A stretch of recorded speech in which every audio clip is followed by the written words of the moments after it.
And just as the title states, these products right here are your battery's best friend. That's battery chargers and boost jump starters. This Trans Am is pretty much a garage queen. She rarely goes out for a ride, so she's always on the charger. This is the Noco 5 amp right here. Keeps the battery very happy. And right next to it is my zero turn mower. And it's on a G3500 Genius. Keeps that battery happy. And on my truck, the Noco 10. This is on a Cummins 6.7 diesel engine. Now, I've been an RVer for about 20 years. I've had motorhomes, travel trailers. I currently have an Airstream. And when I look on the internet year after year, month after month, reading about problems that RVers are facing, a lot of times it's batteries.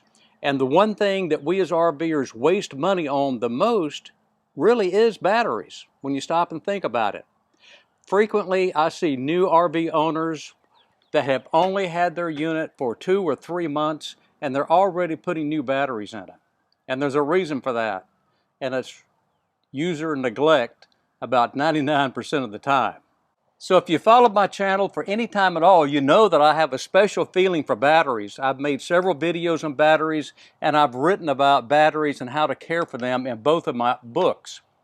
And the best way to approach your battery is to always be prepared, looking into the future. What does the future hold for your battery? And I mean 1 day, 2 days, a week, a month, especially if you're putting your unit in storage. And this goes for vehicles as well, because right now I'm filming this video off of the tailgate of my Ram 3500. I haven't driven it in over 2 weeks. And sometimes when I'm not RVing, it can sit for several weeks, but the battery is still good. And while I'm on that subject of RVing, I haven't been out on the road for several months. That's why I haven't made an RV video. And if you stick around to the end of this video, I'll tell you why. And it's pretty interesting. So are you asking yourself, what in the heck is this guy talking about? Well, I'm talking about batteries have a natural tendency to discharge, even when you're not using them. A battery can sit there, and a lead acid battery is what I'm talking about, although lithium batteries do have a slight amount of discharge when they're not being used, but I'm not talking about that. But on your lead acid batteries, they will gradually discharge, and there's nothing you can do to stop that discharge. Even if you unhook them from your travel trailer, they will discharge extremely slowly at that point. But there's many things in your RV that are what's called parasitic drains on your battery. It can be things like your CO2 detector, your smoke detector. If you have a entertainment system that has a clock in it, it's always draining the battery a little bit. So if you can't keep that unit plugged in to shore power, then your battery is going to discharge. And what happens when it discharges?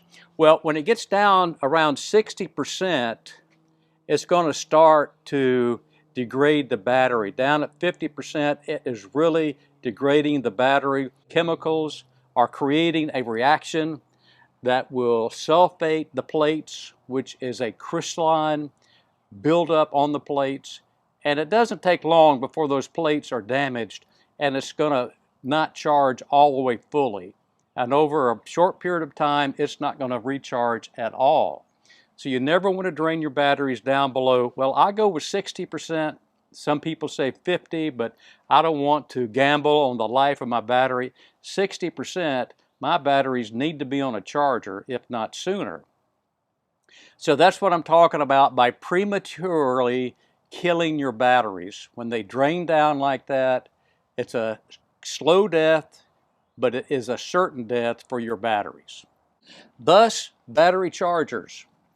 I have 3 right here. You may only need 1 if you are in the market for these. I'll put some links down below where you can look at them. As I had already mentioned, these are all Noco products, and I stick with Noco because they have a good warranty, the products are good, and they're competitively priced.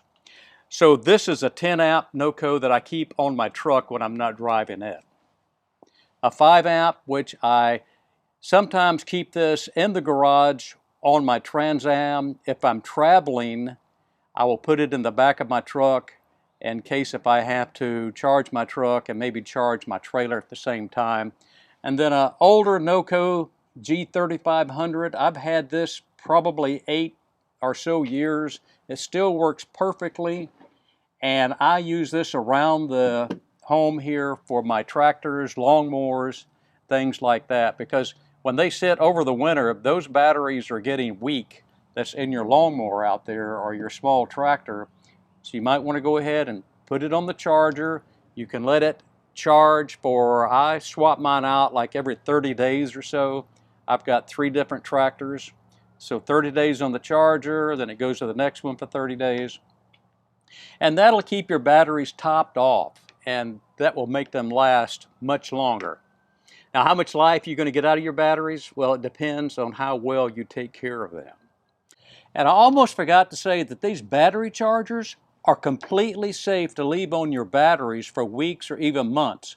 They're multi-stage smart chargers, which means they have a computer chip in them that monitors the voltage going to your battery, and as your battery fills up, it will regulate that, and it will not overcharge your batteries. They're completely safe. That's the only kind of charger you want to leave on your batteries long term, is a multi-stage smart charger. If you have a roadside service and you have a dead battery, that's a great thing to do, and I think everyone should probably have some sort of roadside service. But if you don't, listen to this. These are what you call boost jump starters. They're nothing more than a set of cables and a battery, but it's a smart battery, and it's rechargeable. These are lithium batteries inside these Noco boost units here. This is a 2000 amp, and this is a 1000 amp. If you have a dead battery on your vehicle, this is exactly what you need to jump that battery and get your vehicle started again. Jumper cables are fine, but jumper cables, if you're not careful, you can cause some damage to your electrical system. And plus, you'll need another battery or another vehicle at the other end of those jumper cables to get you going. So this right here is a one-person show. You carry this in your vehicle, you have a dead battery, you get it out, you hook it up to your battery, and you can start your engine. This 2000 amp is great for diesel engines up to about 7 liters. This works great on my 6.7 Cummins. I've used it a couple of times when I had older batteries. So this was a great jump starter for them. Other vehicles, you won't need anything this big. This 1000 is good for all other vehicles. And this will even work on batteries that are completely dead. I mean, right down to, it's not reading any amperage. You can hook up your boost and it will act as your battery for that vehicle and give you a start. Now, the downside to these is that we're going to keep them in our vehicle, right? And our vehicle's outside. It gets cold in the wintertime. And as I said earlier, all batteries are going to drain down a little bit in the cold. And these lithium batteries will slowly drain. So you need to check them periodically. If you're going on a trip with your RV, I would go ahead and plug it in and get it charged before you go, and keep these batteries topped off. Oh, and by the way, if you're somewhere and you need a charge for your cell phone, there's USB plugs on both of these where you can charge your cell phone. There's flashlights on these that will light up and give you some light in an emergency situation if you need that. So I'm not saying get rid of your roadside service. Do not do that, but complement that by carrying one of these boost jump starters in your vehicle. I haven't made a video on this channel in over 7 months. We haven't been RVing, and the reason we haven't is that we have a dog that can no longer get up into the back seat of the truck to go traveling. I did a video on dog ramps and how they work, and it just didn't work for my dog. I've now got a set of portable steps that I'm going to try with him and see if that will work so that we can get back out on the road. We really want to get out and get traveling, But you know, if you have pets, they're part of the family, we have to take care of them as well, whatever that takes. So stay tuned for some more RVing videos. I've got some planned. We're going to get on the road and we're going to travel. So I appreciate you watching this video. If you haven't already subscribed, hit that subscribe button, ring the little bell so you get notifications. And comments are very important. If you have questions or comments on this subject or anything related, go ahead and leave those for me down below, and check the links on these products if you're interested in pricing some of these. And I appreciate you watching. Stay safe out there. This is a Noco Boost Jump Starter 2000 amp. This works great for diesel trucks. I have a 6.7 Cummins and it works great for that. The next one is a Noco Boost Plus. It's a 1000 amps, works on all other vehicles. Battery chargers, a Noco 10 is what I keep on my truck. A Noco 5 is what I carry in my truck when I'm traveling. And then the Noco 3500, I use that around the house on tractors and the one car that I have in the garage. And that's my Noco lineup. I get no compensation from Noco. I purchased all of these products. I just think they're fantastic, and I wanted to share my results with you.